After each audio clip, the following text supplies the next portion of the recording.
Juízes, capítulo 8. Gideão persegue dois reis. Os efraimitas perguntaram, então, a Gideão: por que você nos tratou dessa forma? Por que não nos chamou quando foi lutar contra Midian? E o criticaram duramente. Ele, porém, lhes respondeu: que é que eu fiz, em comparação com vocês? O resto das uvas de Efraim não são melhores do que toda a colheita de Abiezer? Deus entregou os líderes midianitas Oreb e Zeeb nas mãos de vocês.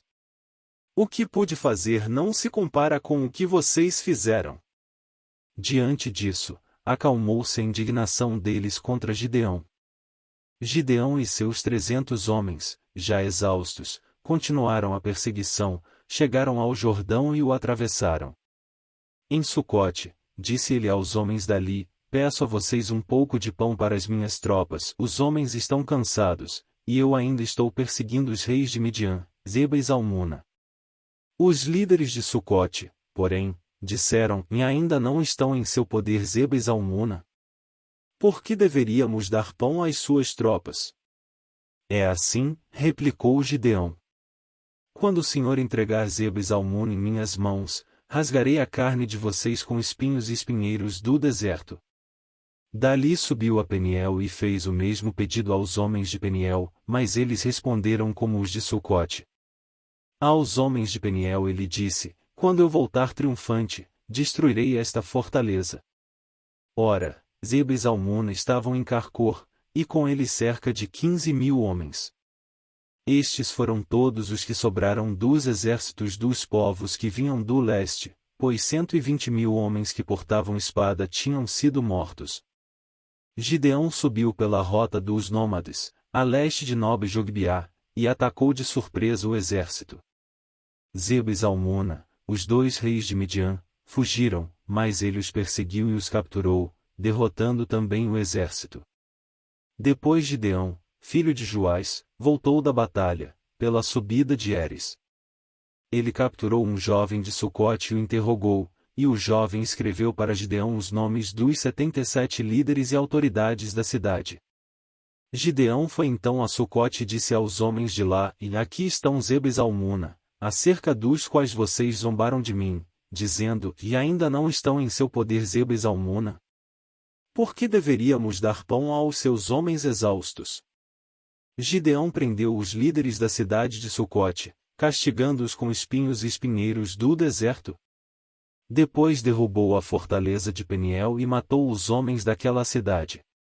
Então perguntou a Zeba e a Zalmuna: como eram os homens que vocês mataram em Tabor?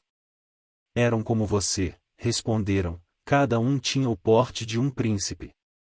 Gideão prosseguiu: naqueles homens eram meus irmãos, filhos de minha própria mãe.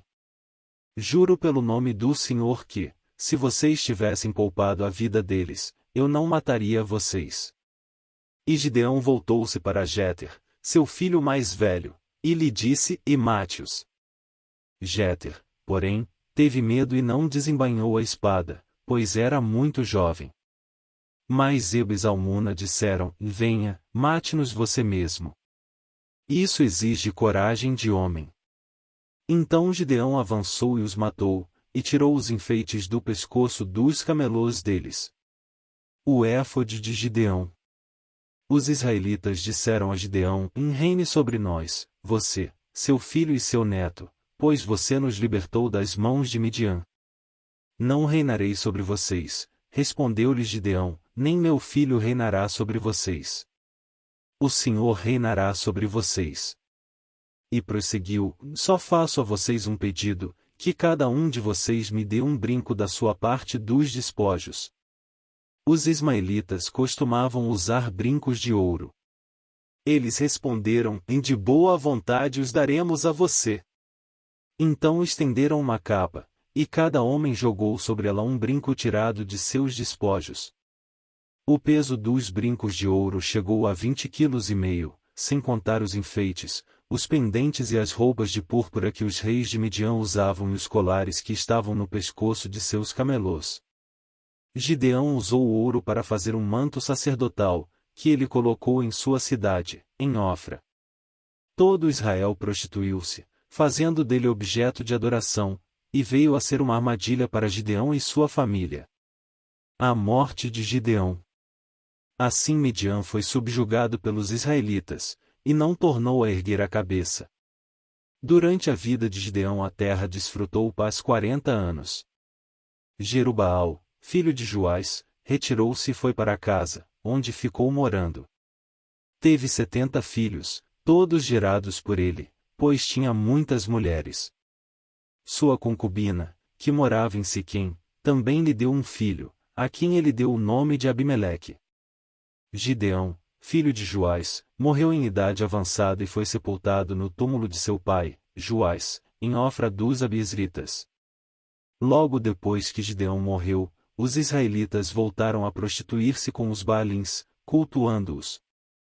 Ergueram Baal-Berite como seu deus. Não se lembraram do Senhor, o seu Deus, que os tinha livrado das mãos dos seus inimigos em redor.